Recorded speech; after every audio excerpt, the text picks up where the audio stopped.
Marmoris, session 20, for real this time. Who wants to do the recap of last time we met?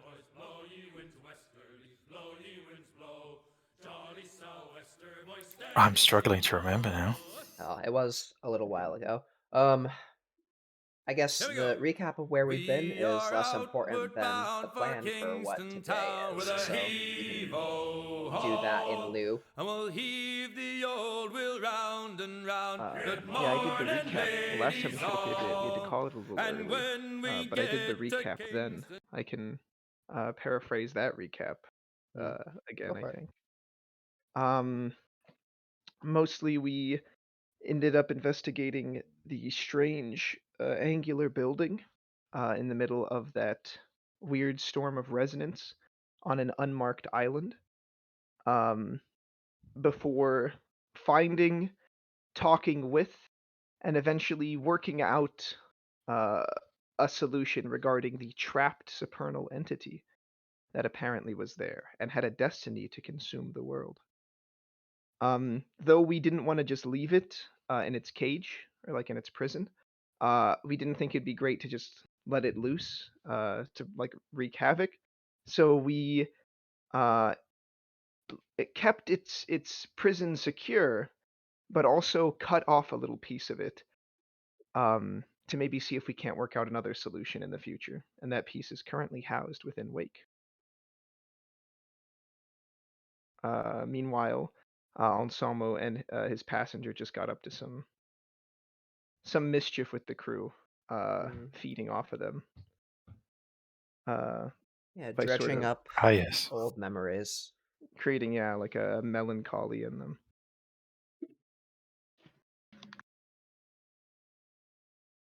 And I think that's everything. All right. If someone else wants to handle the current plan. Well, yeah. I think it's kind of going and confronting Steward of the Far Off Shining City. Mhm.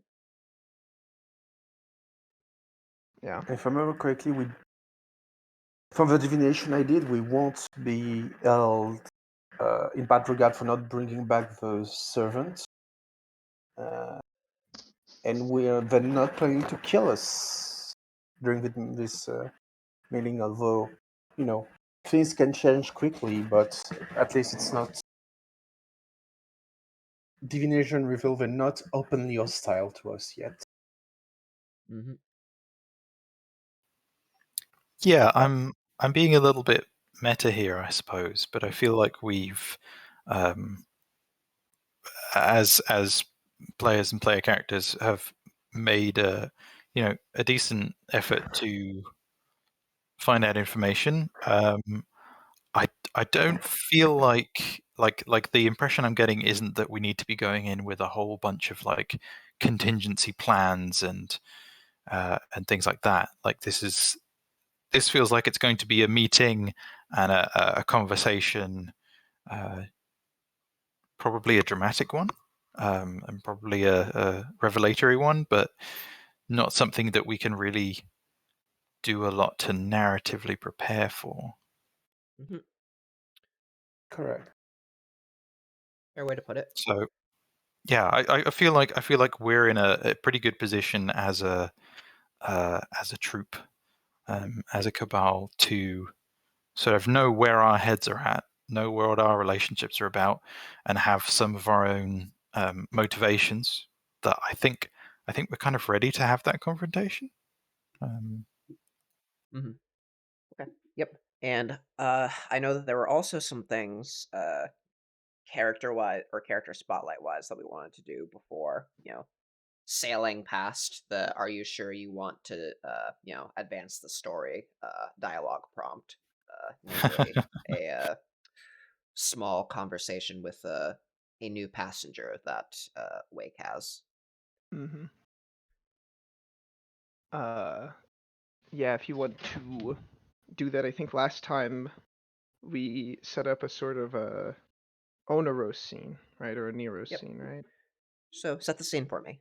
Where in your Oneros are you? What's the trappings? What's the contents of the room? Um, I think wakes usually much more open or like wide underneath the sky and the waves. But I think with this new presence, he'd feel it maybe more confined. You know, instead of just like an open ocean or um, an open sky, some sort of like he'd be on like a landmass with a kind of closed in, whether that Hmm. be like an island, maybe with trees or shipwreckage or something like that. Yeah, or before a fire, beneath the open sky still, but the open sky ringed off by a ring of trees surrounding you. It's night, it's dark, the firelight throws shadows, and there are flickering figures, sort of just beyond the circle of the firelight, partially illuminated by the circle of the firelight, swaying and moving to the rhythm of the flame. And you feel a presence, and the presence is within the fire, which is also you. Hmm. Uh, Wake would address the fire then. Tell it to speak. It speaks, but it doesn't speak in words. It speaks in a rhythm, a beat, a melody, a beat, a beat, a beat. The pounding of the drums, the ringing of the tympanos, the uh, clash of cymbals, the pounding of a heart, of a foot, of a hand, of a drumstick, emanating, exhorting you onwards, exhorting you to grow, become, do, and it starts to reverberate, vibrate within you. You start to resonate, similarly to a piece of crystal when music is playing too loud, with its insides vibrating in tune with this outside influence, and possibly beginning to crack. Give me a resistance roll, uh, plus Uh, gnosis, which is for which uh will be the better of your social or mental resistance stat. plus. Okay. And as this beat, this rhythm comes out, the figures around you start to dance, to wave, to sway, and move in time with it as you feel yourself being driven to move along with them. Join the One chorus, join the dance line. one success. Cool. So you feel this rhythm, you feel this sort of influence from without you, but also from within your body, which is sort of, where your mind is currently living, vibrating up your spinal column, as you might say. But you're able to resist it, to control your urges, to channel them into a tapping of the foot or a snapping of fingers rather than losing yourself to the beat, the beat, the beat, uh, and you're able to engage with it on your own terms. You feel this thing's desire to lead you in movement, in continuous, never-ending movement, continuous, never-ending change of yourself and others. But you are, as yet, still master of yourself, and you may choose whether to, engage or not engage. Still, I think Wake would want to kind of maybe lull it not to inactivity, because I don't think that would be possible. But maybe try to change the rhythm of this unending beat. Um, the beat's clearly affecting him, but the relationship would be two-way. So he's gonna, maybe dance, sing, talk in rhythm, kind of start trying to turn it from being so overwhelming to maybe a softer sort of more steady beat. okay. Give me, or how are you going to attempt to do that? Just, ooh, that's a fun I error. I Just think like if through magic or through, just interacting with the dream and with the entity on your own Neuros' own terms. well with if it's bringing this beat, Wake's going to change the beat by buying into it a little bit, Mhm. not like fully, not letting it control him, but rather, dance to it on his own terms Mhm. and make it part of his dance now. Right. I was So, just more asking in terms of oh, no are magic, we yeah, using magic just or dream quote logic. unquote dream weaving to steal a term from another game line? But okay, cool. Give me a uh, expression plus power roll, which will be the highest of your presence or intelligence. And I will spend some willpower on this one. Because despite not being Minus skilled, 3. Wake will be putting his being into this. Mm-hmm. Ooh, failure. Okay. So the beat continues unabated, enthusiastic, effervescent. Adjectives sort of flow through Wake's, intellect to describe sort of the never-ending nature of this joy, this enthusiasm, and it resists his, or it continues on without him. You've attempted to, act the conductor, tone down the percussion, segment, wave your baton, saw at the air, drive a change through sort of your movement and your action, similarly to an orchestra conductor. But like an orchestra that has no confidence in its conductor, it continues to play on and ignore it. Uh, so I think Wake comes away from this with still that beat that is not his rolling through his head, exhorting him onwards, exhorting him above all act. Uh, but you did, succeed in not letting it sort of take over your pattern. So I think the condition that we have here is, I'll call it foot tapping. We just butted heads a little bit. It tried to change me. I didn't budge. I tried to change it. It didn't budge. Mhm. So what I want to go for with this is something along the lines of encouraging action, but not mandating action. So you get the carrot instead of the stick. I think that probably you get 8 again on any action that causes dramatic, or on the next action that causes a dramatic change in the circumstances. And obviously, when resolved, you'll get a beat. All right, sounds good.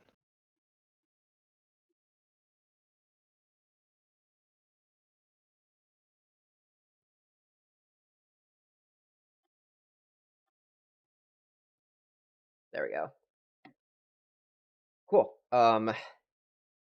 Anyone else wanted the spotlight?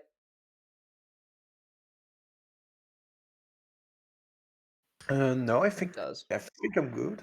Aside Oh, from maybe. Oh, is it called? Is it called again? Taking some mana for my pattern, scouring a bit. scouring. Yes. Yep. So, are you gonna take lethal damage, or are you going to reduce an attribute? Lethal. Okay. Marker resistant lethal to your. Yep. I mean, so definitely you can do that. How I think I've settled on mana recovery for like, because you guys have downtime. You're gonna be at sea for at least a couple of days. Oh yeah. So everyone, roll me a d6 and gain that back, much mana back. Oh, nice. Almost. Womp Womp womp. womp. Someone else stole your luck. Having this supernal being in Wake is great for a Gnostic revelation. Damn right. Alrighty. So we're at sail. Sorry, I would like just a brief thing about how Hull is acclimatizing to having sacrificed a hand. Mm. I did not come up with a full hand familiar as I kind of wanted to. But I'd like to foreshadow that a bit with her, kind of Mhm. mulling over this sacrifice that she's made, and just feeling the strangest sort of tingling and the kind of Mhm. phantom limb sensation and all that slight strangeness and that feel of it Yeah. being something more, something supernatural that she's not super familiar with, but has kind of touched before. And I think we established that John is unaffected because kind of it's sort of retroactively changed so that John Mhm. always just had a prosthetic hand, and he's just got like a carved sort of wood thing that he uses quite Mm. deftly and is absolutely fine with it. Mhm. Yeah. That was what we had discussed. So I think that in terms of scening, this probably happens at the exact same time that you are down in the hold in your shop with uh, Arnud working on something or other. You have this carved hand, which is currently you're using, and you feel this vibration coming from the floor above you, uh, right where Wake's body is as he lays in meditation, and where his foot is very insistently beating time against the pillar right next to it, which vibrates down into and through your phantom hand.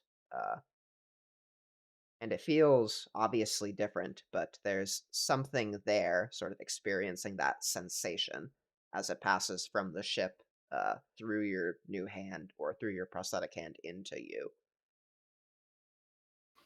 Very cool. I like that. Scouters, would Wake have made Hull aware that he was doing this? And Oh, sorry, I was muted. Probably not. I don't think. Like, I don't think he would like go around saying like, "Oh, I'm going to be talking with the thing." okay, Um, I think that she wouldn't necessarily like rush up there and be like, "What's going on?" and force herself into anything. But it's like, huh, weird. But she's almost a bit more distracted by her hand and what it's doing. And you're probably sort of in the short term also immediately distracted by your passive mage sight catching what's it where did I put him? Oh, I didn't make a character for them. What did I name that fungus spirit? Oh, I have it. One sec. Sweet Fungal Colony Choir Song. Sweet Fungal Colony Choir Song is suddenly very active and very excited. For some reason, it seems like a great time to propagate. Uh-huh. Yeah. Okay. So, and I'm assuming I notice in the Mhm. local world song the Yeah, nothing dramatic is happening. Mushrooms aren't sprouting out of the walls, here in the, material, but the world song picks up a note of blooming, sprouting, propagating, growing. I think given he is down in the workshop, working with Anu. This is John we're talking about, Right. and John is kind of uh, is a little more wondrous and is a little more sort of wrapped these things. And yeah, nothing bad really seems to be happening. So I think he's definitely eager to like watch along with this, and is maybe bringing up spirit sight. Um, and he is distracted by this sensation in his hand and everything. Um, Mhm. yeah, and he's mm, I guess with Arnu there, he's a little reticent to converse with Sweet Fungal Colony Choir Song, um, but is kind of keeping an eye out and wondering what is going on. Mhm. Yeah. To sort of, not spend too long on the scene, it's a great time to do some gardening, according to Sweet Bungle Colony Choir song. You can join in. You can, John could join in. John could discourage it. John could, just sort of let it self-soothe until it calms down from this sudden burst of activity. But yeah, just sort of, I the think I think reverberations coming out of Wake have, sweeping effects across the ship is what I'm trying to get across. yeah, cool. I was taking this more as a here's what's happening outside, Mm-hmm. more than like a call to action to come and intervene or anything. So Right. if I've missed the mark there, let me know. But yeah, I think John is is a little bit enthused by this actually, um, perhaps naively, and might even sort of subtly indicate to Sweet and Fungal Colony Choir song that yeah, go for it. Shake your money maker and do your Nice. thing. Nice. Choice noted. Somebody lost 10 regard. The storyteller will remember that. Okay, cool. So I think that if there's nothing else, we cut to camera back to on board. We are sailing towards Havana along the coast or western coast of Cuba, northwestern that is. Uh, the sun is starting to set. You're a day out from Havana, or rather, you're a night of sailing out from Havana, and Raoul is standing at the helm of the ship, looking out in the direction you're going, and he looks cranky and on edge. Everyone else is sort of, going about their business. I don't imagine that you've made it to public knowledge that you're going to go have a little wizard confab at Havana, and that's your business. So for everyone else, if that is true, then this is sort of a normal, port stop, albeit in a place where they need to be on their best behavior. Well, that's a good question. How have we presented this to the sleepwalker and the captain? Because we've sort of looped them in on some business that I think we all decided they should be aware of. But how much are we telling them about our visit to Havana? I think Wake would want to be pretty upfront about it, considering the crew was on the raid against like the ships that that started this whole thing off, or at least That's a good much of point. the crew. They were there. They, we could say like, oh, remember this or this, right? We've been contacted. We're gonna try to settle things or something, right? That makes sense to me. How do you feel about it, Emmerich? I'm trying to. I can remember exactly the plan that I had for that, but I think. Let me see some. Trying to focus to see if I can cast a certain spell just in case. Or give us a bit of luck or just a bit of warding. Okay. Well, in terms of what we're telling the crew, I think Hull is. Oh yeah, oh my god, sorry, I had a brain. Yeah.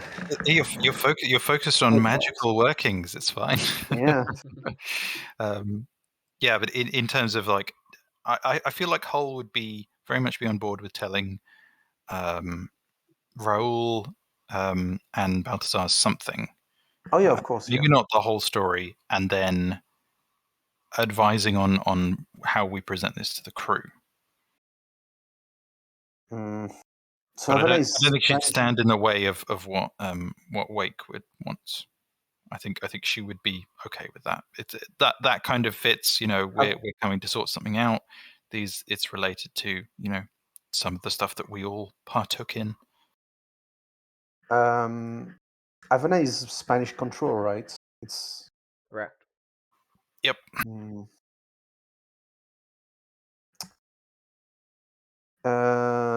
So pirates would not be welcome there then. Right. So you are going to need to fly a non-black flag. I think that Mm. based on the original ownership of the ship and the composition of the crew, makes most sense to be flying a Spanish flag.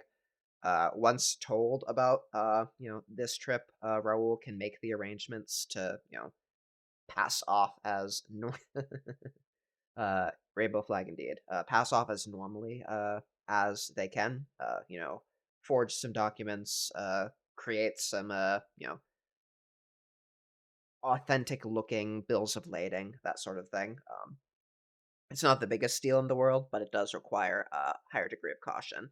And you notice when you tell Raul about this Hmm. plan to go to Havana specifically, this causes some agitation.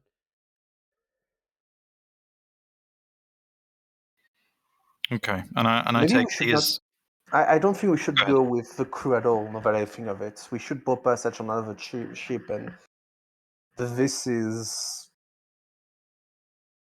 not their. We shouldn't make this their problem. They're Not gonna to they're gonna make. have to come with us some of the way into Spanish-controlled place, and I feel like it's not super easy for us to just hop onto a different ship and part ways entirely. We are Well, I mean, member of the. depends on your eyesight, or rather, well, Wake's eyesight. You could also be dropped off elsewhere on the island. There are other ways to swing it if you decide that what you want is to, not sail into the port on La Rosa. You have means, but that's a conversation for you to decide on what your Yeah, actual no, route is. Mist will be thinking that there's. Mm, if they sail into Havana port, they can be, well, first the authorities can get into them, the Spanish authorities, and then they basically sit in docks for any mages that might want us any harm or. Mhm. Of course, if you did go Okay. into port separately, you would have to find some other means of getting away. Uh, We whether, can whether that be magical or mundane. have a boat, another ship, or find passage, or even ask the company to get us there. We are I members at think all. yeah, I think I like the idea of not bringing our ship straight into port, and keeping the crew at somewhat of a distance. I don't think like too distant. I don't think like a million miles away.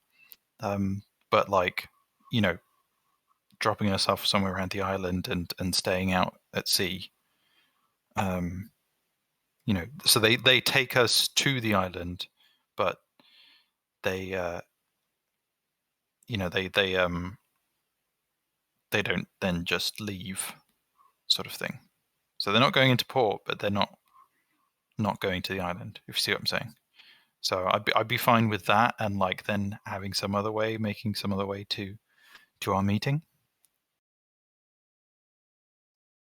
Makes sense. You are told that it would be easy enough to have someone take you ashore in a dinghy somewhere, a little bit discreet, but not out in the middle of nowhere. And then look for a signal of some undefined composition, which you can figure out. Yeah, I think that works. I think Hull would do her, leave a soul stone with hmm, with Balthazar. Yeah, with Balthazar. She doesn't have a way to cast through it anyway, but I think she'd leave a soul stone with Balthazar as like so they know where they are. Mhm.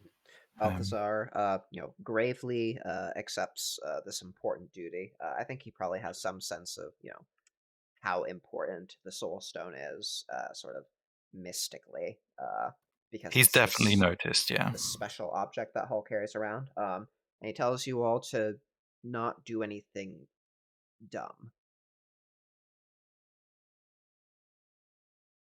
I'll keep an eye I, on them. I've got to get back Balthazar's waiting for me. I'll keep an eye on them. Don't worry. Mhm. I think that also when you tell Raoul and Balthazar this new plan, that the crew will just sort of wait offshore. They're both visibly relieved, but Raoul much more so. He didn't have any desire to go back into a Spanish port. Um, Yeah, there was something there, wasn't it? mhm. Um, Yeah, okay. So I think that without further ado, we will cut forward to the morning light just peeking over the far horizon of the Caribbean, as the little dinghy being piloted by Anselmo sort of gets you into off of Havana, just sort of you know yonder. You're probably about a couple hours walk out. But you are, as far as you're aware, unobserved in your landing. And Anselmo tells you to, have good luck and have fun. Thanks, Anselmo. You creepy ghost. uh, and you are left ashore. The Great. uh, lapping of the, I think it's probably sandy beach or pebbly beach rather. And you hear the sound of the waves lapping gently on the shore, and sparse jungle, just beyond the shoreline. Anything special that you do while you're in transit?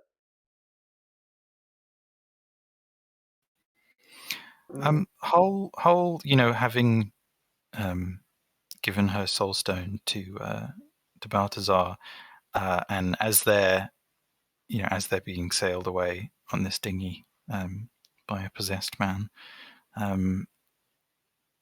like she's, she can feel that direction to that piece of her, and it's a weird sort of feeling for her of like having metaphorically torn out John's heart to protect him and Balthazar in a sense, but also to feel that connection, straight to him. Like she's meditating on that in a way, and sitting weirdly with it and thinking about it. Mm. Okay. And for the three of you, how do you contend with the leopard attack that occurs midway through your transit?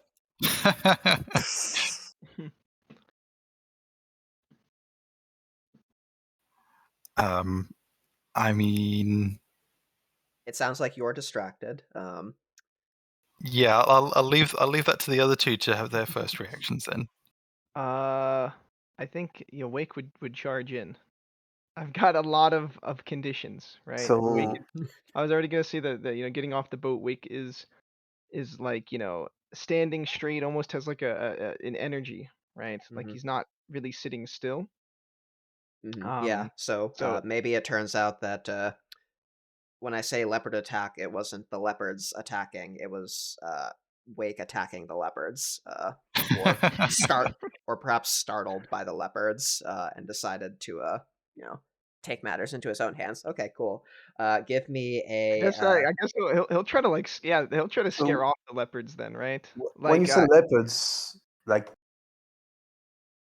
is that a martial terms or in Navy term? Because I only know of the animal, but I yeah, I mean the animal, okay. spotted cats and claws and all the like. not Wake is a little Not the ready to tank throw hands, class. but Mm. he's gonna try to just intimidate the leopards, and he doesn't know anything about actual leopard psychology or anything. He's just gonna try to look big, look intimidating, right? All right. He's gonna step up to these leopards, challenge them. All right, give me a presence plus intimidation roll, and you'll have 8 again. Does this dramatically change the scene? Yeah, I mean, you did just try to step up to some leopards. Fuck it, then I'll spend a willpower. Let's see what happens.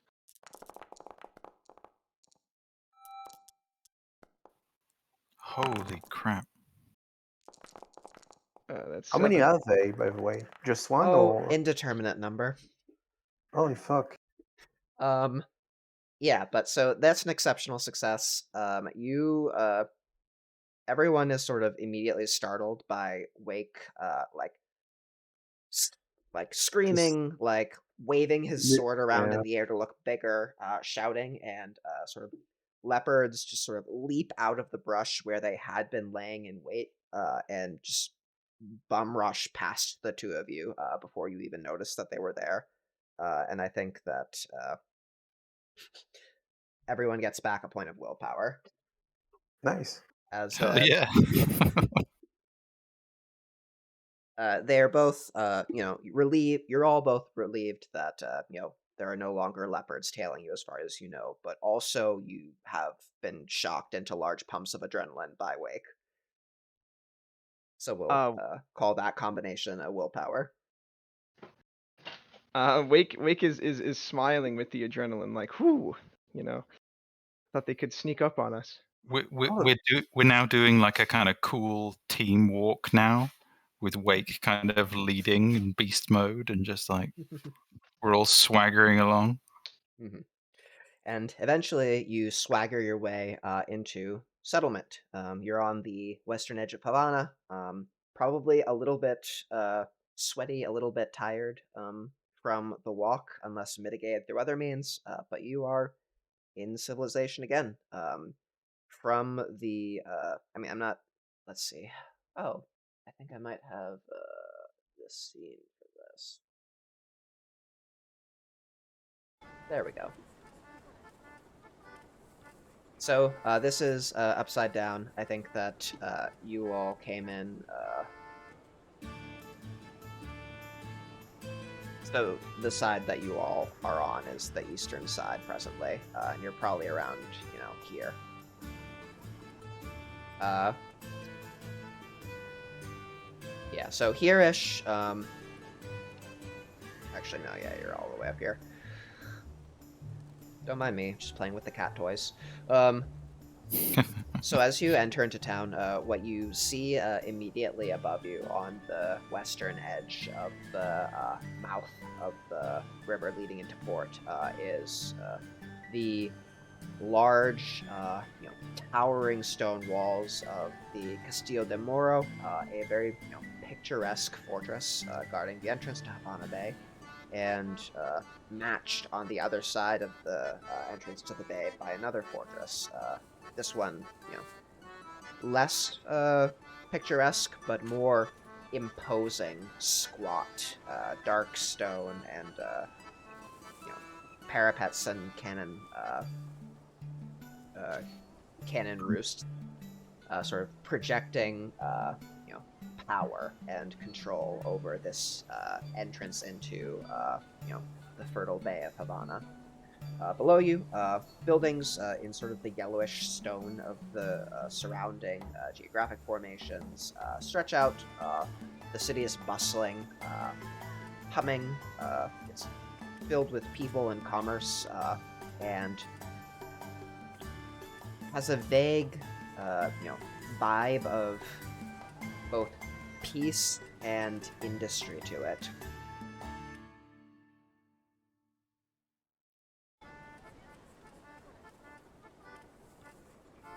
Okay. Can you guys hear me okay? Sorry, I had a little bit of a technical malfunction there for a second. Yep. Yep. Right, okay. Yeah, so Hull wants to get, at this sort of threshold here. This feels like a good place to get a sense of the vibes of the place. So she's bringing up Spirit Sight, and seeing if anything in particular stands out. Mm-hmm. Okay, so the world song here at this, at this part of the city is at a strength of 2. The local notes here are of community, are of loyalty, and of cohesion.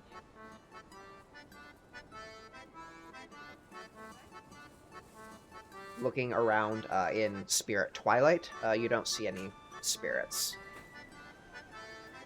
Nothing that seems sort of emotionally resonant enough or suffused enough with the world song that it would have spawned a spirit. Okay. Now also feels like a good time to just go over what we know about Steward of the Far Off Shiny City. Mhm. So we know the name. We know that. Let me just bring up my notes 1 sec. We know we can send magical birds. They have bird powers. We know they're one of those seals fellow. We know she's arrogant. You know that she is. We've been told that she is a relatively high-ranking member of the ministry. Would they have been called ministries back then? In the service of the Unity, the exarch of control through nationalism, of control through group membership. And that her influence is strong where the Spanish are strong.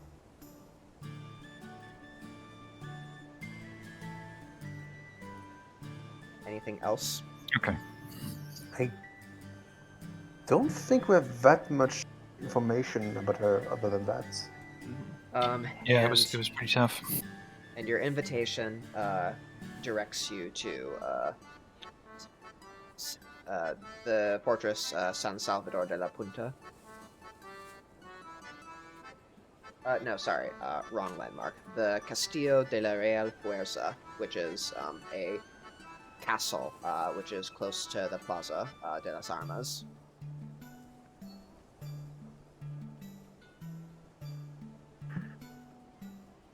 Somewhere in there. Okay. Well, yeah, I think that's basically the impression that I had. So I was just checking in case I'd missed anything. But yeah, time to get in there, eh, guys. Stay frosty. All right. I guess is it polite to come? Is it polite to come in with protective spells or? That's a good question. I think that, or why don't you give me a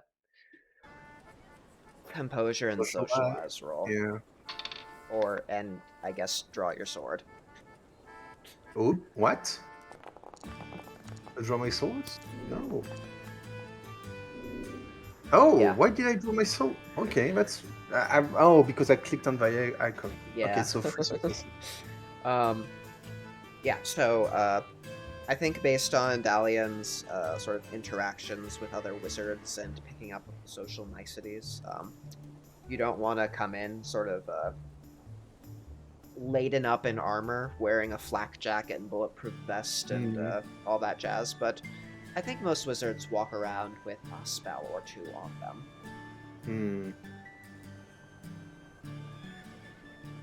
Do you want to do that? I think if a dress code isn't specified, you revert to business casual.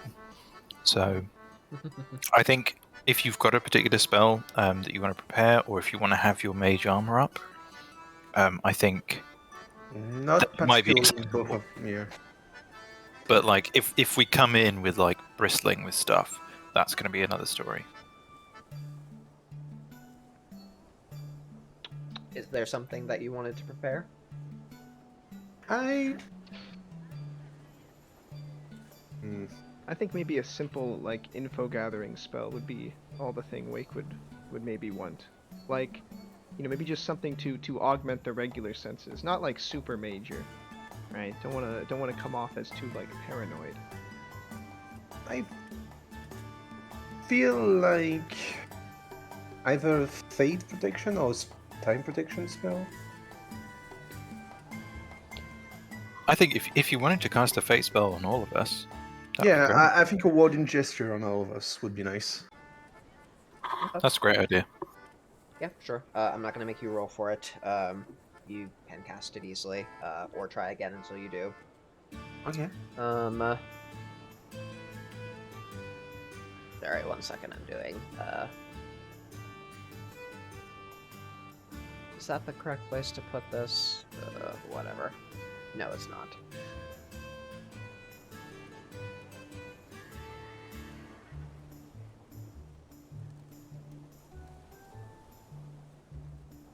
Okay, cool. So you or I'm trying to.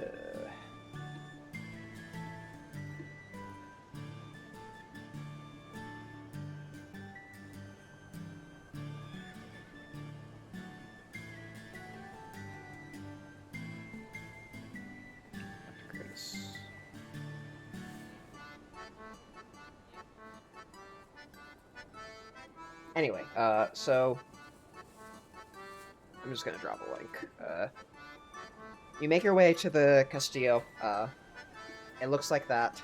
Uh, there's a little bit of a moat around it that looks mostly ornamental at this point, but is filled. And there is, a bridge leading over it into what appears to be a reception area. It is quite ornate, or as you're making your way through Havana, I guess we'll start with that. Looking around, sort of in keeping with these notes that those of you with spirit sight are able to suss out of the local world song, everyone seems to be very diligently at work. There are people conducting commerce. There are people doing crafts. There are people cleaning and sweeping, and all sort of moving in time and with pride in their surroundings.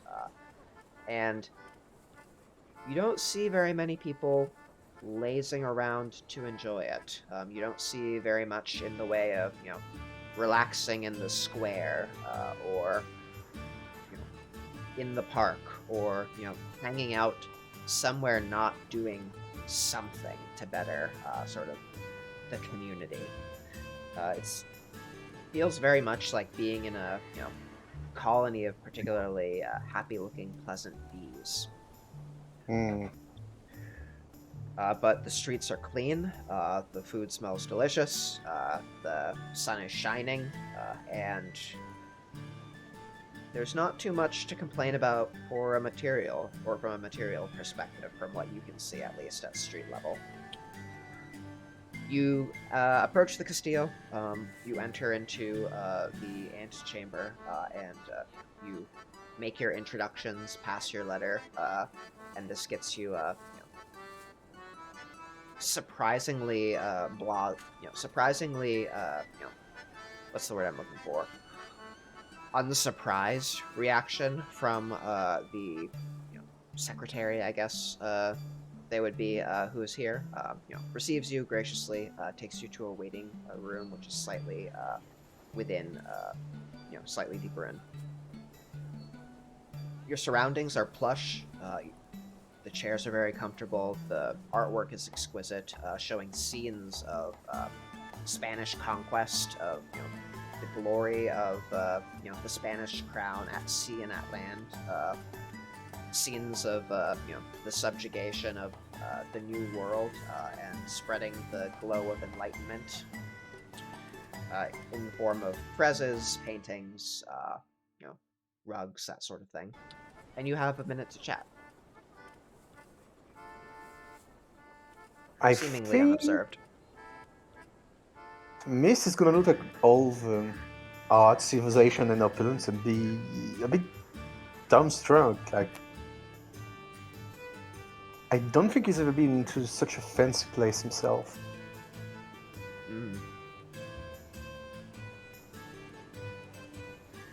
Hull is also, not used to this level of luxury, but is is keeping like a tight rein on that because she's feeling extremely skeptical, and I think she might notice that Mist is reacting in this way and sort of quietly warns to to look out for the blood that this is all built on.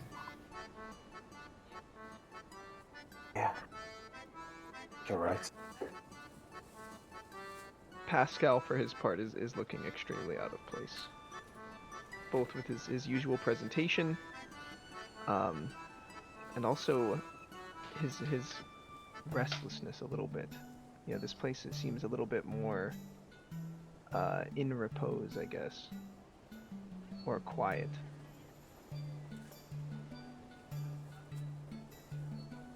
Okay. And as you, it seems like match that quietness with your, whispered conversation and observation of your surroundings.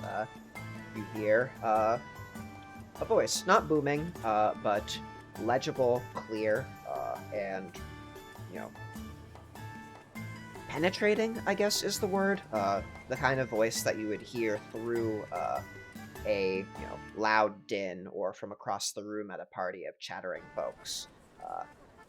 And a woman enters from the opposite side of the room, sunlight streaming in from the door behind her, and she says, "Ah, my long-awaited guests. Welcome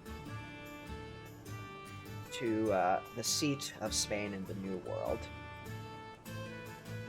And you can assume that this is probably Steward of the far-off Shining City. And with that, we will take a little bit of an early break, and I'll see you back in 10. All right. All right.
Cool. Back from break. Before we left on break, a tall Spanish woman, elegantly dressed, cutting voice, stepped in from another door, very abruptly, suddenly, and is flooded by the direct light of the sun coming from her back. Looking in at you all, sitting here in these luxurious couches, and she welcomes you to the seat of Spain's power in the New World.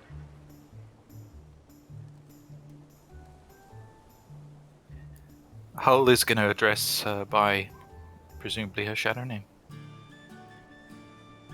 Mhm. In a sort of slightly cold, slightly clipped kind of way. The full one, or rather, the full thing. Oh, absolutely the full thing. Okay. Yes, that is me. And you all are. I think at this point she, inclines her head, looking for you to, introduce yourselves as you so choose. I am Mist.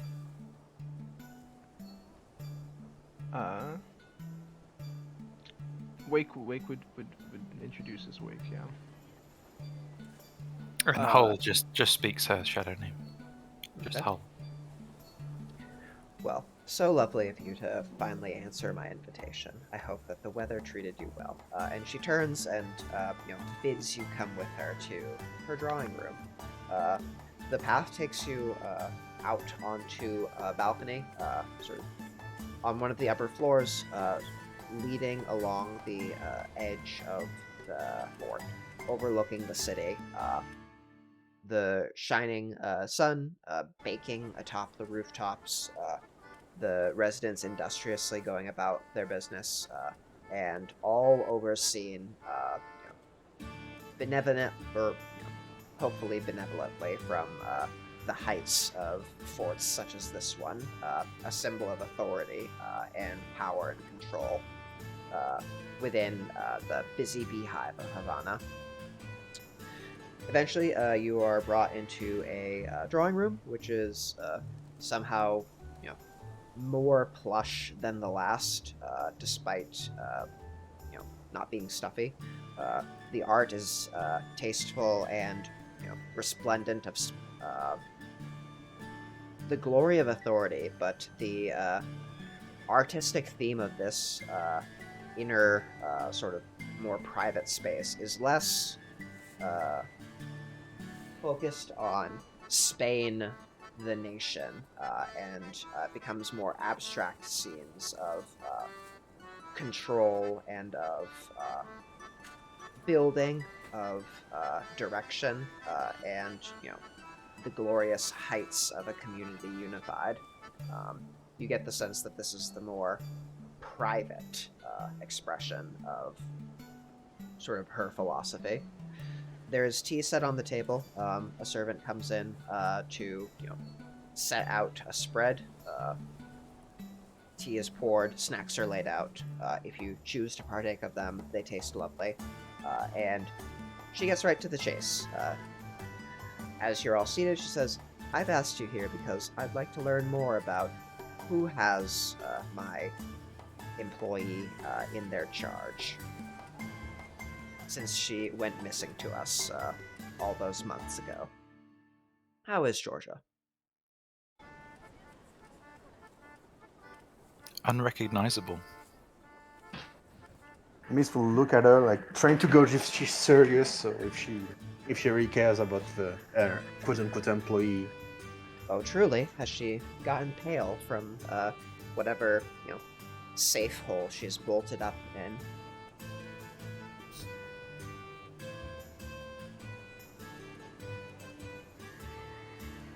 Hello? Did I cut out? Or You said. No, I think I cut out. I'm in my Discord cut out. oh, okay.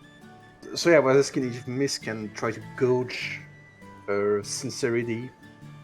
Sure. I mean, I guess we'll start off with asking the math rocks for some opinions, and then that'll set the scene. So go ahead and give me a wits, or a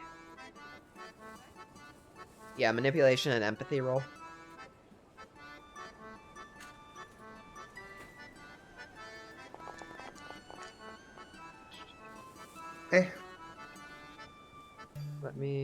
Where are you? It's been so long since I've actually rolled dice from a character sheet.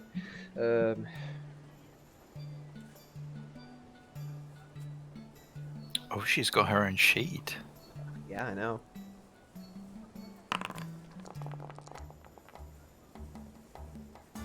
Okay. She seems genuinely interested in the fate of Georgia. I mean, she's not overwhelming with motherly emotion, but she is curious. I see. And so that's her next question. Is like, oh, has she, gotten pale from whatever, safe house she's hidden away in? I think so. Hull was being opaque in saying that she's unrecognizable. I think her instinct is to just bluntly kind of state that this is, she mutilated herself, with tools given to her by you. Before she bluntly states that, is that something that she thinks that either of the two of you will have a problem with? Because my instinct here is for Hull to start going blunt mode and start being confrontational and things like that. So I just want to get a temperature check off the two of you guys. Oh yeah, I was also planning to get a little confrontational as well. So if you wanna start more opaque, then I won't jump right in just yet. We'll see. Yeah, same. I wasn't. I think be overly pleasant. I think yeah. Let's just open fire and say what we're going to say. I think so. Yeah. She just kind of bluntly explains that no, she is unrecognizable. She has mutilated herself with the tools that you gave her for that purpose. So she doesn't seem to respond to this as if you attacked her. She, nods along, agreeing, like, yes, she understood the grave importance of, what she had agreed to do, and she fulfilled, her oaths, most, diligently. We're very proud of her, and for safeguarding, what she had been charged with. And so I want to make sure that she is repaid best that I can for her loyalty. Hull is going to press her and say, ask her, have you seen the effects of that? I don't know if it was your working, that you fundamentally understand it, but have you seen what their inner world looks like after they've gone through that?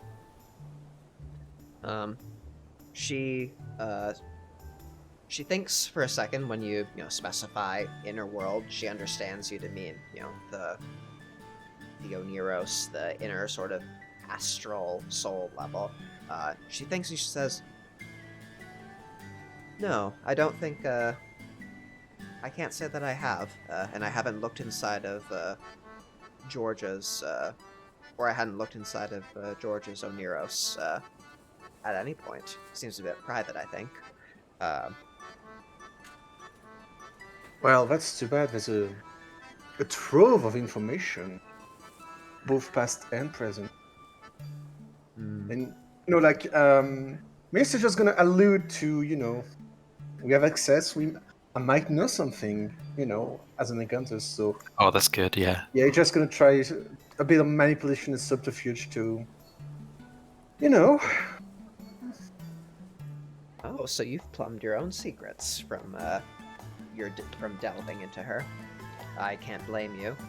I'm sure that whatever you might have found there would have been quite juicy. secrets and other more apparent effects. And Wake's gonna get a little accusatory here. You know, it was damaged, cut clean away, inhuman. Right, and there's like a little, you know, he's got a little bit of like, it's like an accusation. Yes, that'll happen. Injuries, are inevitable in our line of work, whatever form they may take. And I think when she says our line of work, she's talking about, both as will workers, but also, the profession of those who are engaged in, conflict. You're pirates. She is an agent of Empire. Is sort of the understanding you get from that. And there's a, implication of, prompting you to think about the whatever violence you've inflicted, at the same time as, minimizing the importance of what she allowed Georgia to do to herself. Or pressed Georgia to do. So... Mist feel as pure innocent as snow in his wisdom of 8. So, at this point, you are in conflict. It's not a conflict of initiative order and swords and violence, but you are in conflict still. And she is quite good at this kind of conflict. Toast as a person is less so I'm going to lean on the math rocks a bit. But as with any conflict, we have to state what each side wants at first. So, what are your goals? What do you want to get out of this conflict? I think Hull's goal is to really see how black her heart is, to see how much of this is sort of ignorance and detachedness and sort of self-deception, and how much of it is true believer in the awful shit that she does. Cool. Do you want our goals as well? Yeah. I think Wake wants to cause a problem, in the sense that I've got this obsession, dominate others. I've got the protein vitality. I think Wake wants to kind of break or disrupt this sort of presentation that the stewards put on, right? Like, it's very fancy, it's very nice, it's very high quality. And she's very composed. I think Wake wants to break that composure, right? Get her on the back foot and kind of scrabbling, more so. And damn all the consequences. Okay. And Mist. Mist wants to come across as someone you don't want to mess with. Not someone who's not worth time, but someone she doesn't want to bother too much. So you want her to be intimidated by you, is your goal? Not intimidated per se, but recognizing that you want he's to be left not, alone, or if she attacks him or if she does anything to him, he's gonna fight back, basically. Okay, I'm just trying to think of how to frame that into like a specific goal. Like, I want this Respect to happen. Okay. Respect. Want to Get be respected.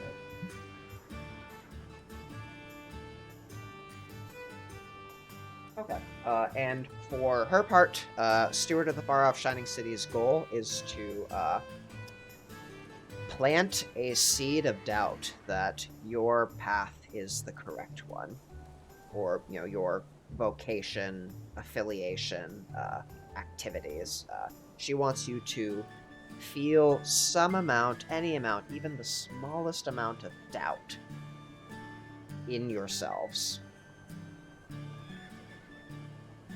Which maybe, you could fill it in with something else, like an example you see around you. Okay, cool. So give me the average of your composures. We've got 5 from Hull,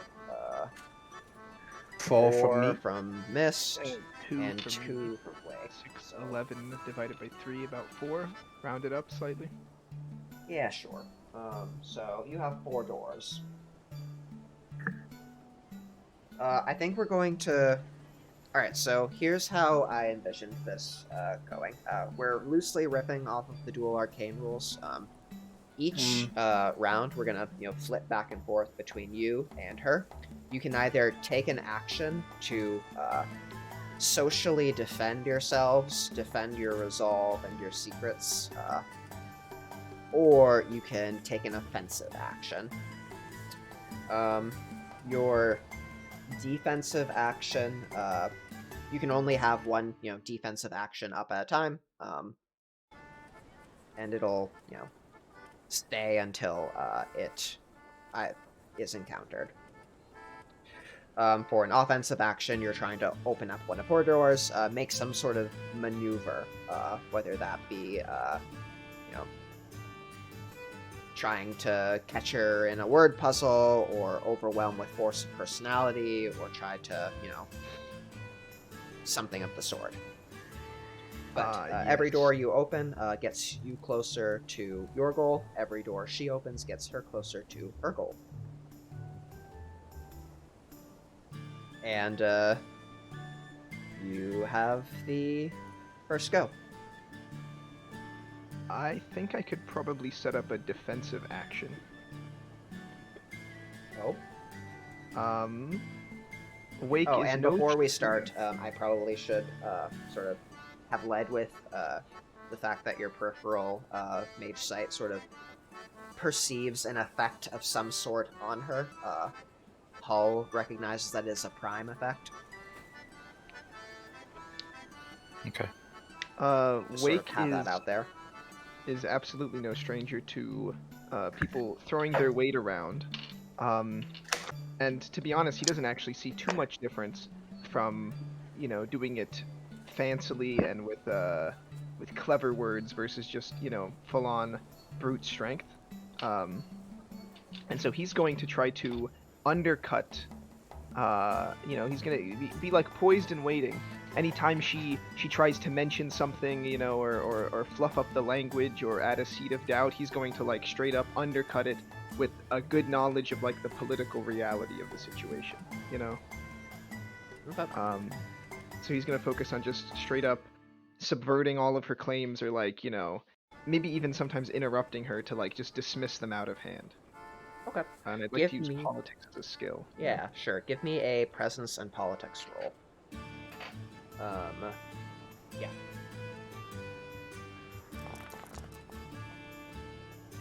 So Okay, 2 2 successes. successes. Cool. So, let me think. How did I set this up? It's either a penalty to her roll, or it's a number of successes mitigated. I think it's mitigated successes, probably. Cool.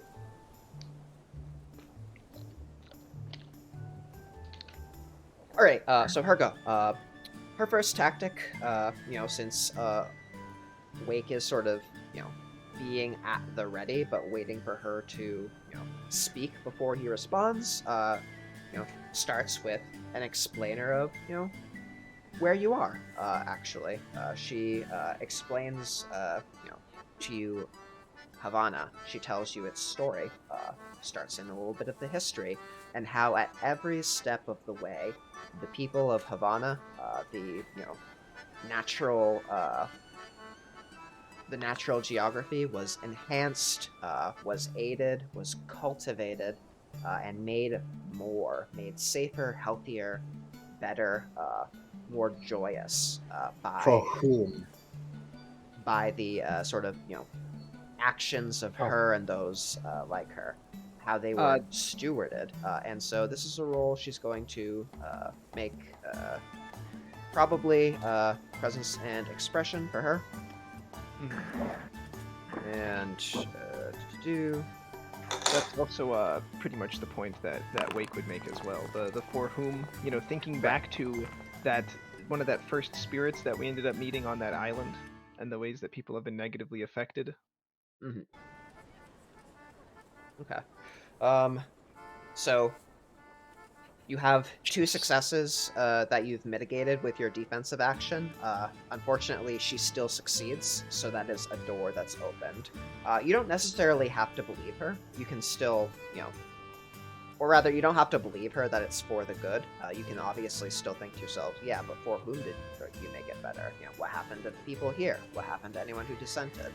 But it is true that Havana is a beautiful place. Like, it is a lovely city with healthy, seemingly happy people. You saw it with your very eyes.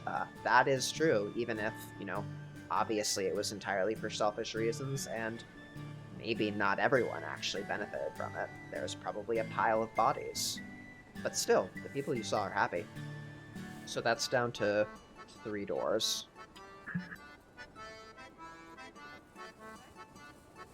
Who's next? I like to go. Go for it.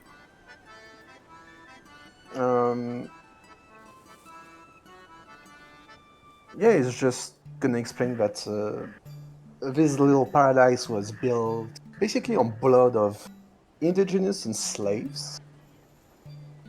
That the Spanish can have the little paradise back home, like if they want to, but he doesn't see any other reason for why they came here instead to just profit, exploit, and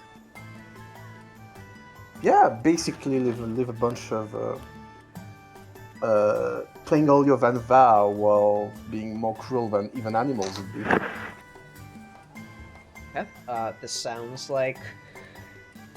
How are you trying to go about it? Just sort of, is this a passionate speech? Is this a sober recanting of, No, it's universal it has truths? matter of it said a matter of fact, like Okay. that's just what happened. Give me I'm sure this is very nice, but give me a presence plus persuasion roll. and I'm gonna use some destiny on that. So let me see.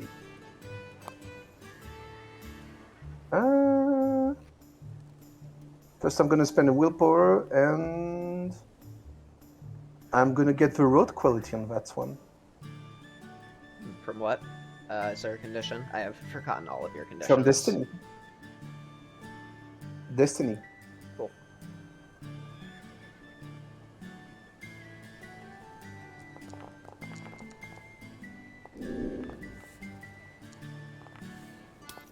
Oh boy.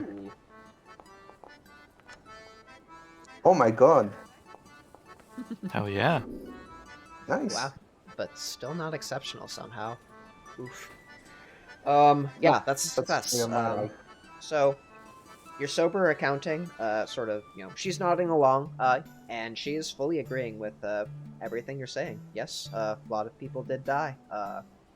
They resisted what was best for them, and you get her agreeing along with you, but you start to push at her premises. You start to contradict assumptions she's made of what what really is good for people. What you start to try to push at these premises, or her basically self-assurance that she's in the right by elevating Spain at the cost of others who lost in this conflict. You haven't given her any more empathy than she had, but you're not letting her control the narrative of the glory of empire. Alright, flips back to her. She is responding to the tack that you're both taking. You've been very sort of measured, and or not measured, but you've been very sort of doggedly I don't know, you're debating, like you're bringing up facts, you're making arguments based on sort of historical happenings, on facts about the world. And so I think she tries to pull it onto different tracks. She gets up, she picks up her teacup, and she starts to,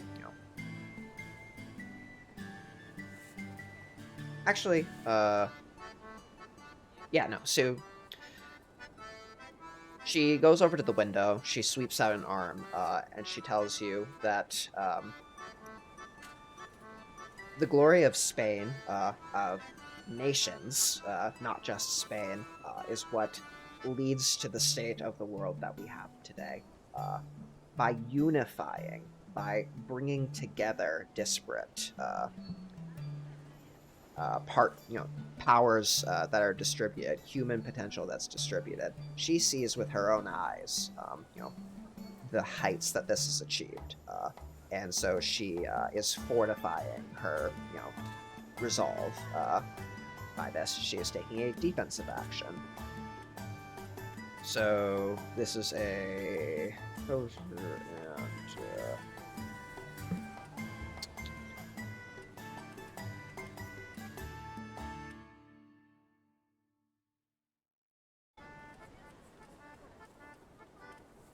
go.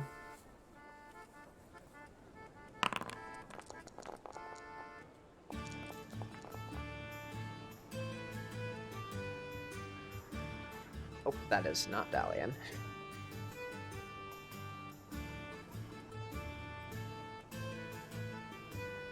So she's got a 4 successes of defense up. Back over to you. Okay, so Harlow's going to seize on this and say to her that, you're doing all this. You're building this power, and lots of people work for you, and you've united them underneath the Spanish throne, which you're puppeting away. Who do you work for? Who is above you? And where is the line between you and them? What do they want? And why are you giving it to them? And she's sort of she's kind of reaching for what she thinks the answers will be, and she's kind of leading her, with kind of her insight into this person, trying to lead her down a blind alley. Okay. This sounds like a manipulation roll, and possibly, either persuasion or occult, even. I was thinking like empathy for like kind of reading her motives and stuff. That too, or that either. All right, go for manipulation and empathy.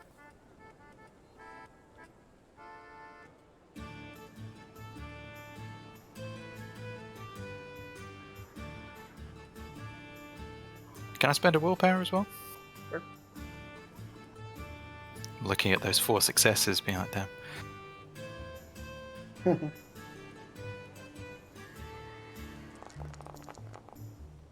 Ah, damn. Okay. Ooh. Close, though. No door is opened, but her banked successes of defense are gone. This flips it back around to her, and she answers forthrightly. The gods above, or rather, the powers that be above. Whatever, God's plan may be, God has seen fit that it is over, that is administered by the Iron Kings, who must be his servants. The ones who rule the cosmos, the ones who won. I serve the winners. And for those who are opposing us here in the Caribbean and interfering with our plans, they are scrabbling among scraps, among pilfered loot. Aren't you better than that? Don't you deserve more than that? And you, Dalian, what would your mother say about this life of piracy? And there's sort of, this isn't just a... Or, Dalian, you get the sense... or, also, she doesn't call you Dalian. She calls you Mist. But you get the sense that this wasn't just a line, that she is, speaking with some sort of amount of familiarity with this person. And this is going to be a... intelligence and... actually, probably... No, this is probably going to be a presence and occult roll. I'm getting a good idea.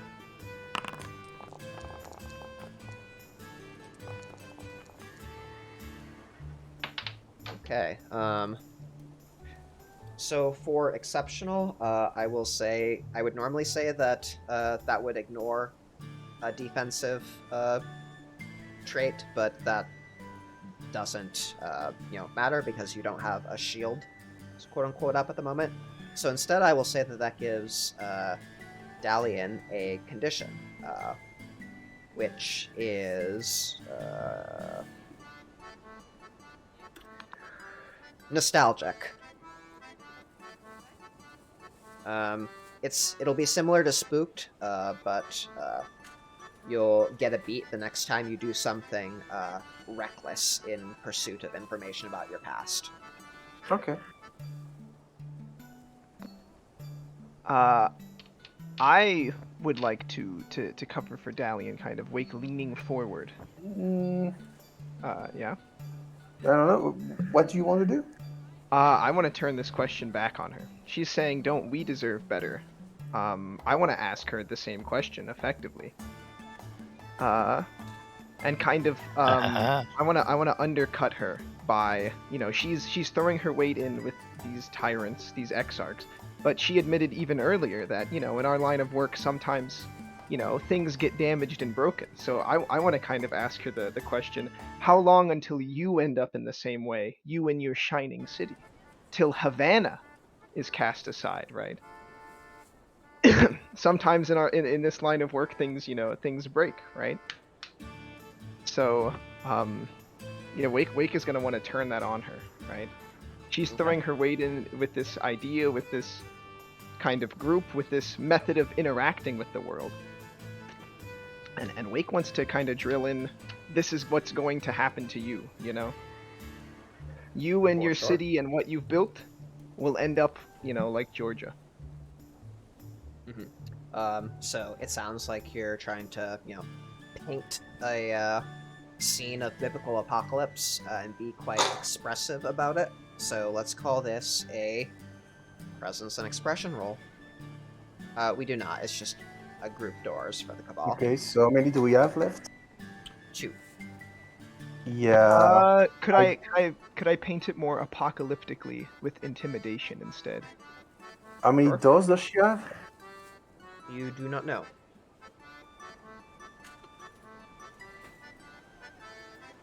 Yeah. Or is it expression? I think that I think you could do intimidation. That's fine. Because he's gonna be trying to he's gonna maybe even increase in volume towards the end, or at least intensity. Maybe not directly shouting, but kind of hammering home this point,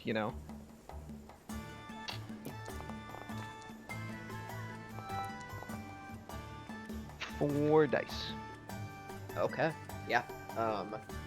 So close to an exceptional. But she doesn't have any defenses up at the moment, which means that your sort of switch from very debate me Ben Shapiro style of interrupting her to this sort of florid expression and sort of intimidation sort of catches her off guard a bit, and that opens the door. Yeah, that's Wake's response. Get her to answer that. I think that she is perfectly happy to answer that. she actually tells you that it's not the first time that something of hers has been destroyed. Whether by another nation going to war with her chosen patron at the time, or by pirates. And so there's a sort of amount of feeling that you manage to coax out of her, an amount of sort of visceral antipathy to your chosen profession, which sort of serves in a defensive purpose here, but probably gives Pascal, or gives Wake, a little bit of satisfaction that you've gotten some color to her cheeks, figuratively speaking, by reminding her of the damage that pirates have done to her enterprises in the past, even if it fortifies her now. So this will be probably...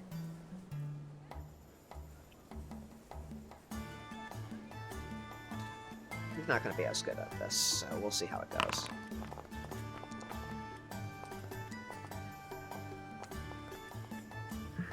Oh, I say that, but... Okay, and that's her defensive action. 3 banked successes. Or 3 defense. I want to go back to also do a defensive action by saying, great, so you basically live in a glass kingdom where apparently your god is not good enough to protect you, or doesn't care enough about you to help you. So, as you said, apparently with the lowly of the lowliest, the scum of the scum, I have no issue with that. My mother can tell me how she feels about what I do when she comes back from abandoning me. I don't owe her anything. I don't owe any god anything. I don't owe any king anything. I'm perfectly fine with who I am. Okay. So to what degree is this wholeheartedly truthful that Dalian doesn't feel any loyalty to her? Because, it's been an aspiration out of character for him to find out more about her, but in character, I totally believe that he feels nothing but resentment. Yeah, it's resentment, and he's curious. Like, he absolutely believe what he's, regardless of emotional color, he absolutely believe what he said. Okay. She doesn't have any right to judge him. Okay, this is a defensive action, so give me composure and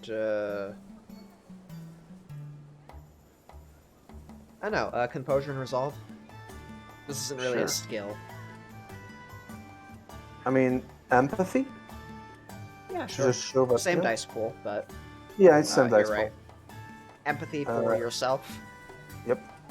I'm gonna spend a willpower and another point of destiny because I really want a good defense.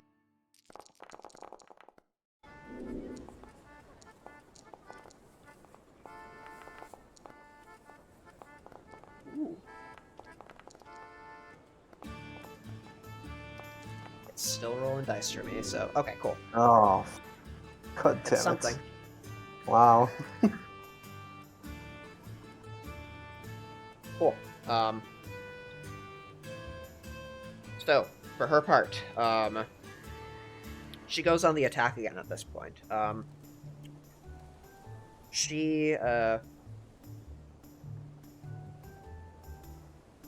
so she's tried the honey at this point, and she's thoroughly gotten at least a little bit of seeming success from plying you with the fruit of what her methodology, her membership yields. But there's also an amount of stinger in terms of opposing her. The seers, frankly, don't care about mages that don't join them, as she says, or as she tells it, up until they become obstacles. It's a shame every mage who, decides to choose, this world below over, over what, the gods, the servants of God command us and those who do stand in opposition, especially ones that have yeah. So basically, she has an implied threat in terms of the consequences for opposing the rightful powers that be.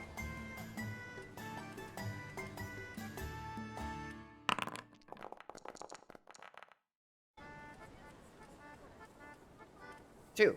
That's 2 successes, so the Cabal is sitting on 1 success. Alright. Hull is gonna round on her, and do the full like Hull stone-faced, kind of cold fury, and she's going to say that she's seen the storm that is coming. She has seen the erosion of all they hold dear. She's sat behind her walls, and drawn her little borders, but she is not the master of the border. She is not the master of the division. That's Hull. And Hull has decided that this shining city is outside of her protection. Okay. So, does this sound like an intimidation roll? I feel like it's intimidation, Alright. yeah. Give me presence and intimidation. I'm going to go for another willpower as well.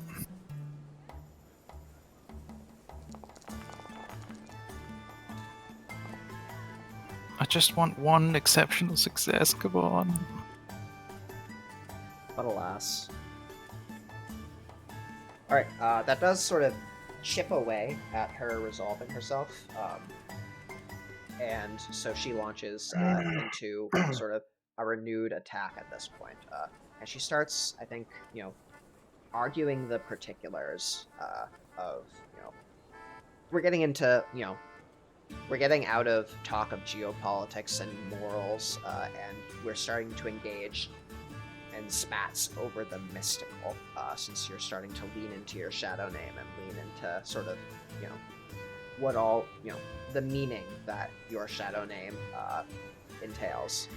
And there's probably like switches into high speech at some point as you have this, back and forth over the meaning of borders, the meaning of sort of division, the meaning of protection, even. And so we've got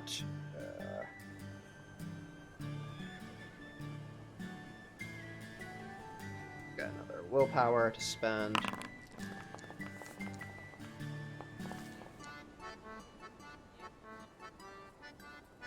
Okay. She is rolling very well. I Oh my did god. not expect that. Yeah, so Yeah, I mean, looks like she knows her, she knows the occult. yeah, so I think that she's arguing back. You're not being flatly contradicted by anything that she says. You understand what it means to divide, what it means to be boundary, but she is pushing where those your understanding of them is being drawn. Sort of showing you facets of the gem that you hadn't seen before, symbolically speaking. Sort of, tilting your perspective on, this truth of, division of borders, of, even cataclysm and protection, and sort of displaying some of her own power in the telling. There might even be some nimbus flaring. But that's down to 1 door for the Cabal.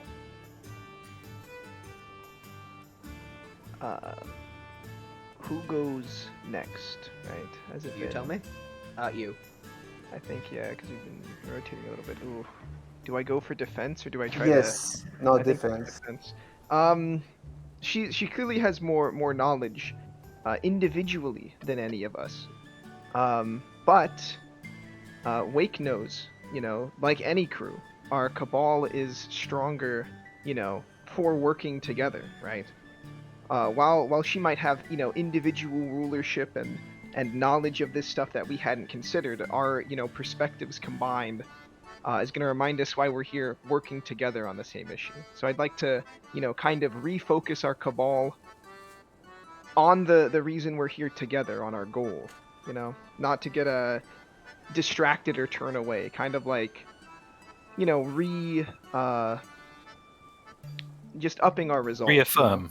Yeah, reaffirming. Okay. That sounds like a resolve and empathy, socialize, any of those sort of social Empathy skills. or persuasion, right? Yeah. Because you're doing this more, you're talking more to, or almost as much to your cabal members as you are to her. You're like giving a pep talk. Like, I'm trying to so resolve persuasion. Either resolve persuasion or presence persuasion. It's up to you. Okay. I'll do presence persuasion. And I'll spend my last willpower on this. Rolling.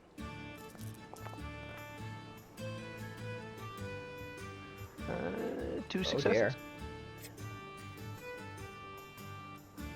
Lightly anticlimactic, but it's something. Okay.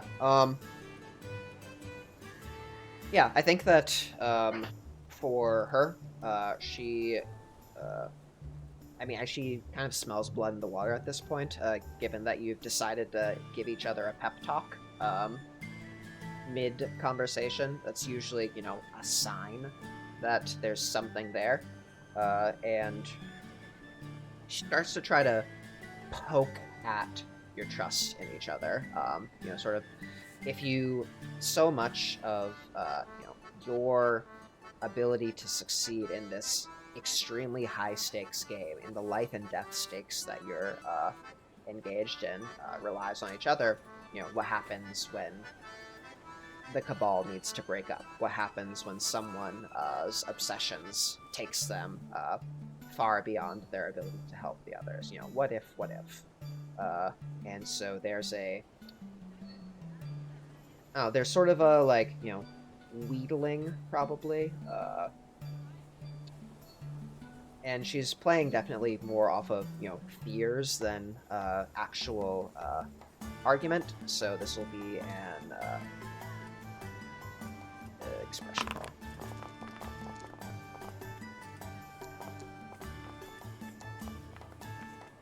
Oh dear. I swear I'm not cheating. Okay, She got cool. that supernal backing. Yeah, seers get to cheat.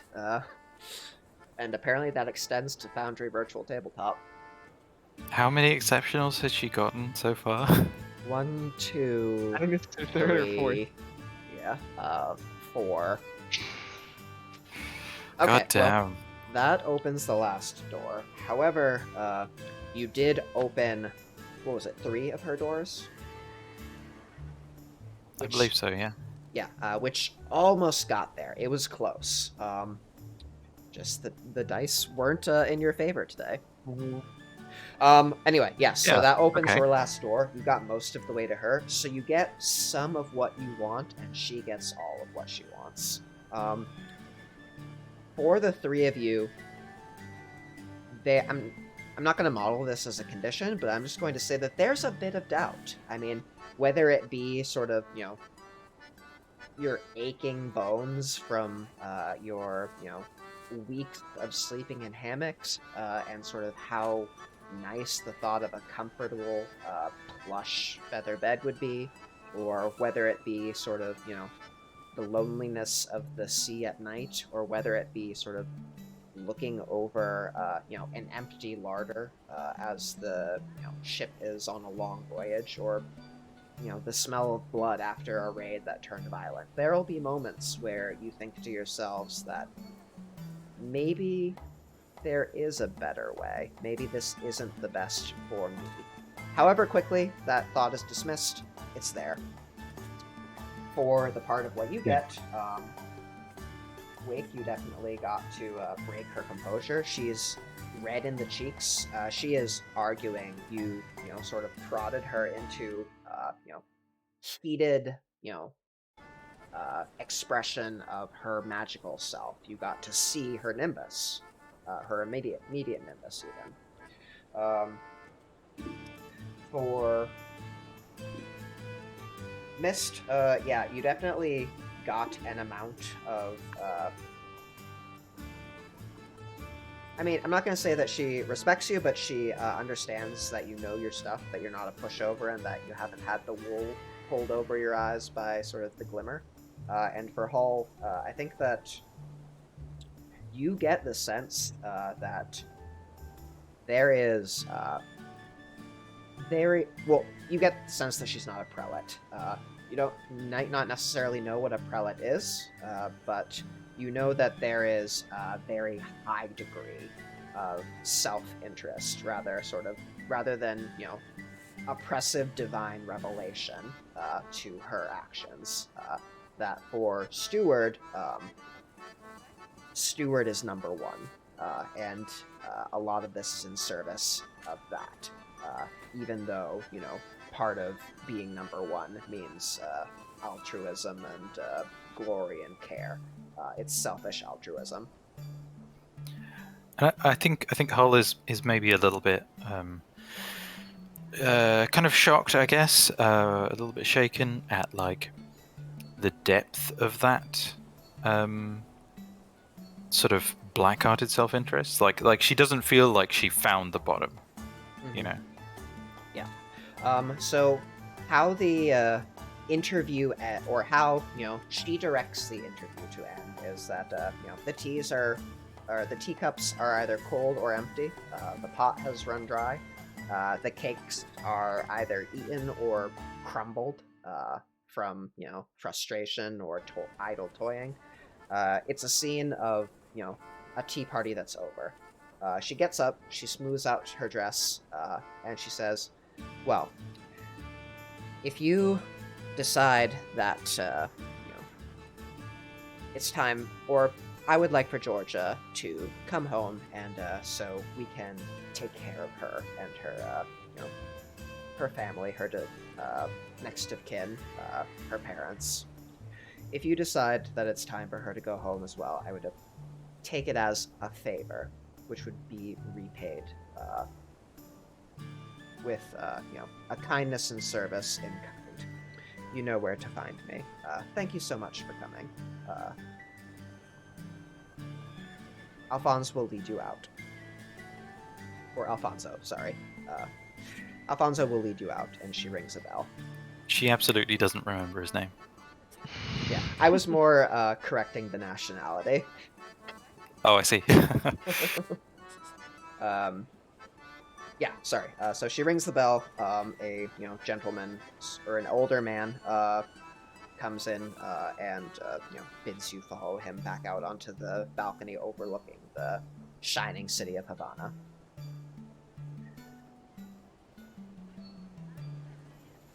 So do Hull you quietly is leave? Is there something else that you, or do you take this a different way? Hull feels defeated. Hull feels feels that questioning coming on quite swiftly, and her vice is conformity, and she has kind of been won around in a way to the idea that actually, yeah, Havana seems really nice, actually, and maybe this sort of conforming to it is a good thing. And that feeling is quite shocking to her as well. She has been so certain in her actions. She has been so certain in joining the company and becoming a privateer and rejecting so much of this that now that she's feeling like she's coming around to it, it's a strange feeling. I think Wake, for his part, is more incensed than anything. Like, he absolutely, doesn't feel like he's coming around to that sort of idea, but he is racking his head trying to think of, like, the argument against, like, what is the alternative way? And he'd just keep returning to the sort of scenes and that Osiris presented us with, which is, also not something he fully agrees with, but he's more just kind of like he's angry at the idea that, like, oh, they've already won, and how she said that with such confidence, like, I follow the winners, right? So he's just kind of like he's doubtful, maybe less of like fighting against this sort of thing, but more like, is this the way to do it?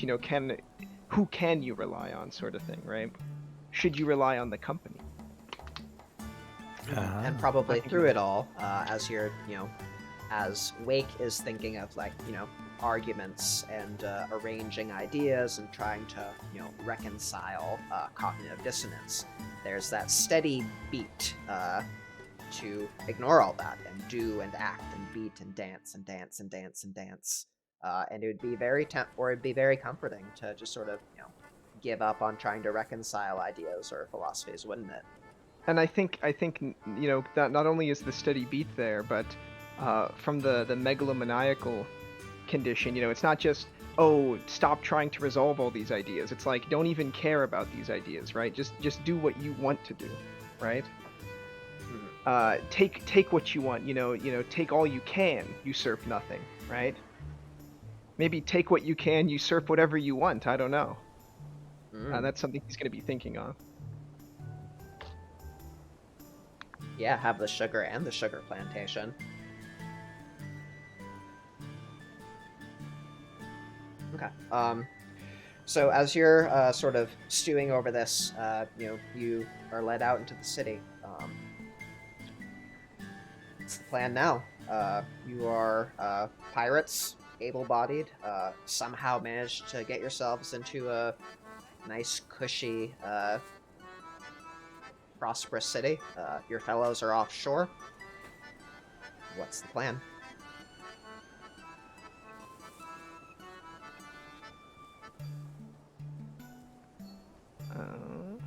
Well, there's the subject of Georgia, and what we're going to do with her. It's true. I think Hull is kind of drawn to staying here for a moment, for a little bit. Maybe going to a tavern or something, or just she feels she wants to just be here in Havana for a little bit. Give me a composure and empathy roll. Every one of us? Just Hull. Okay.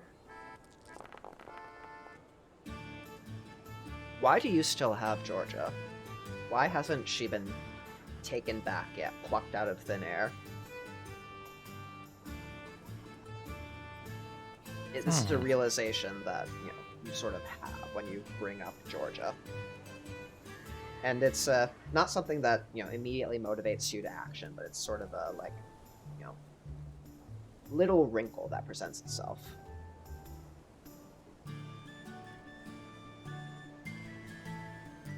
She wanted us to keep her.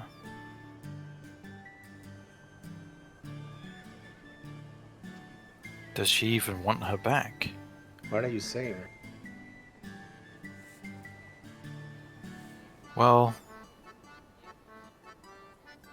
I mean, yeah, she's clearly powerful enough to simply have taken what she wanted, so... How do you know that? Well, because if she wanted her back, she'd have taken her back. It wouldn't be a question. She doesn't care about her. Georgia is dead. Like, this is not the Georgia she had. Exactly. So why would she even want her back. Like, she wanted us to keep her. I don't know, but I know that I'm this close to be able to peer into what came before she destroyed herself.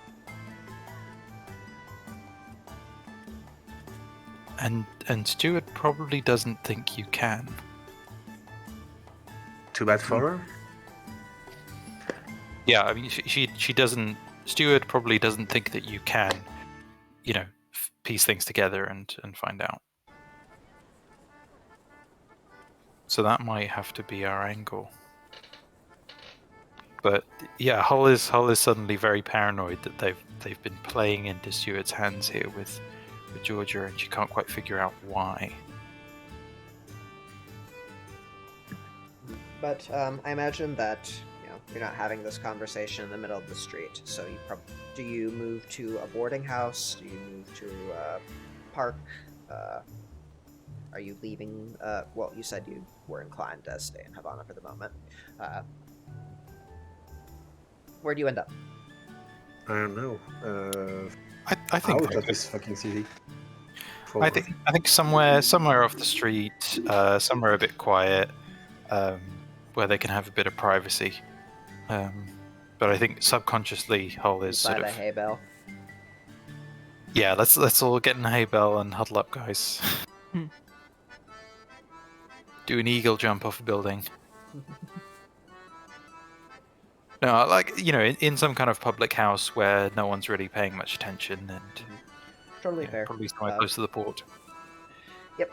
You find a lively one that's primarily catering to the ship folk, either those who just came off one or service the ships when they come in.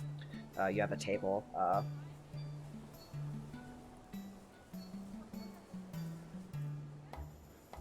So what are you going to do about Georgia? I think usually Wake would be, maybe more open to trying to discuss it with her, but maybe not after that conversation and the idea that we might be playing into Steward's hands.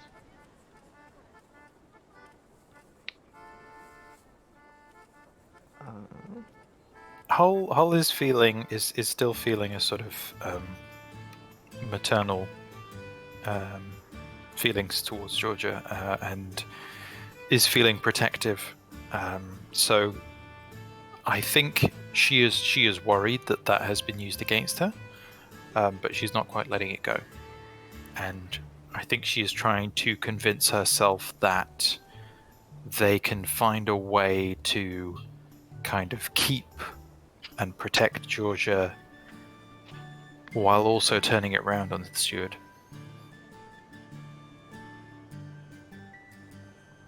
And I think that's where she's interpreting what Mist said, and trying to justify it and say, well, yeah, if we just keep doing this, then you can use this to our advantage.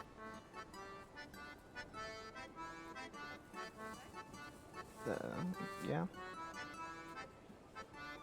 I definitely don't think we should just, leave Georgia unprepared.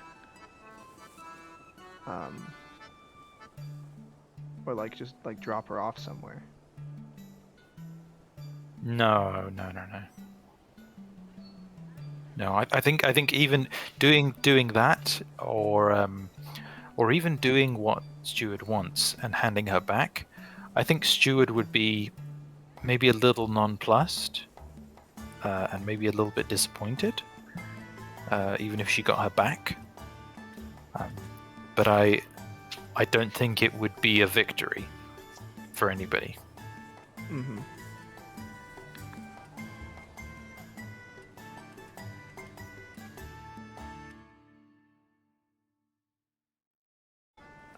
I don't know then. Yeah. Like it feels like a trap, but it feels like a trap that we should walk into.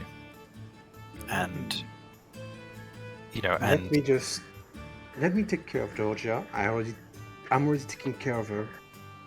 Anyway, when we are in Nassau, I'll just Just give me a bit more time, and I'll be able to decipher what secret she has, and then that's it.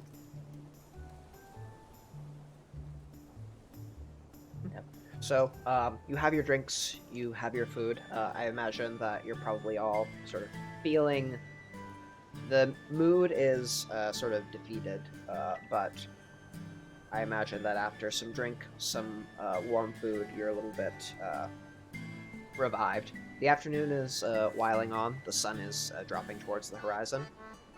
What's the plan? You could always call your fellows and try to get them to pick you up. You could use other means to return to La Rosa more directly, or you could find some other way of getting out of the city. I don't know. I think with this goal in mind, I think it is time to head back to La Rosa. I think they'd probably have decided some some place to pick them back up. So I think probably picking back the way they came. Okay. Yeah. So, heading back, you go back to the way that the spot on the shore that you had been before. You see off of the horizon, the silhouette of a ship at anchor. You put up a light, and you are picked up by Anselmo.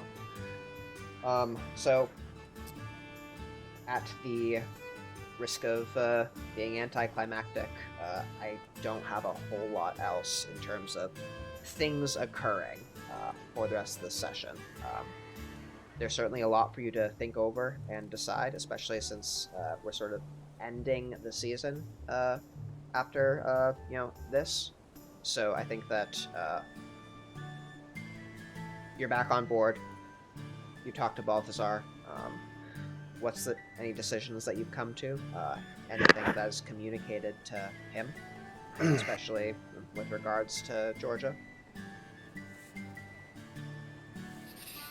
Well, I think Hull is trusting Mist to to get to the bottom of things, and is sort of quietly, desperately hoping that that'll be successful. And I think maybe it'd be good if we just sort of had some closing imagery, and as if it's sort of a montage of shots of the characters, kind of what's the vibe in the closing of this arc. Yep, sure. So you're heading eastward. The wind is slightly against you, so the ship is moving slowly through the water, quietly through the water. There's a gentle sound of lapping.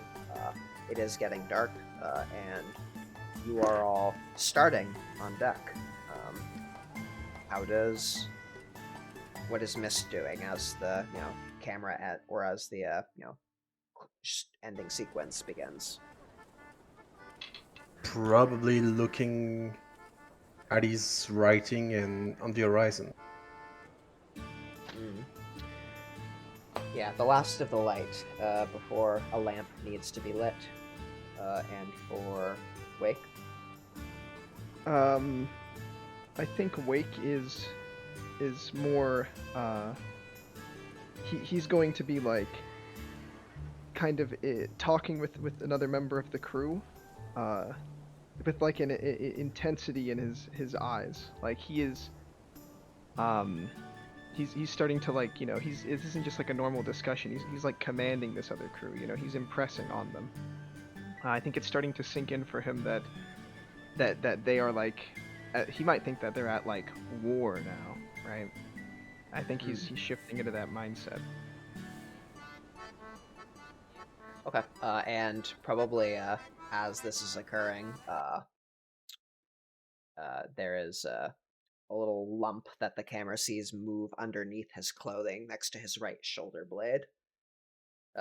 Ooh, nice. And Hull, what's she up to? Hull is close to the prow. She's standing apart a bit. She's sort of statuesque, looking out to the horizon. Her hand is holding the railing, and her knuckles are white. And somewhere a little ways off behind her, to those with the sight, there is a ghostly hand kind of walking its way along the railing toward her. Mm. Doo-dum, doo-doo-dum. Back to the beginning of the dungeon. Okay, so music cuts out as the camera fades to black, sort of moving up into the air, and there's this weird fisheye lensing effect as it cuts out. So that was the second arc, season 2, whatever we want to call it, of Horizon and Marmoris. Thanks for watching. As we've mentioned on previous broadcasts, we're going to be taking a little bit of a break, shifting to something different for a period of a couple of months. So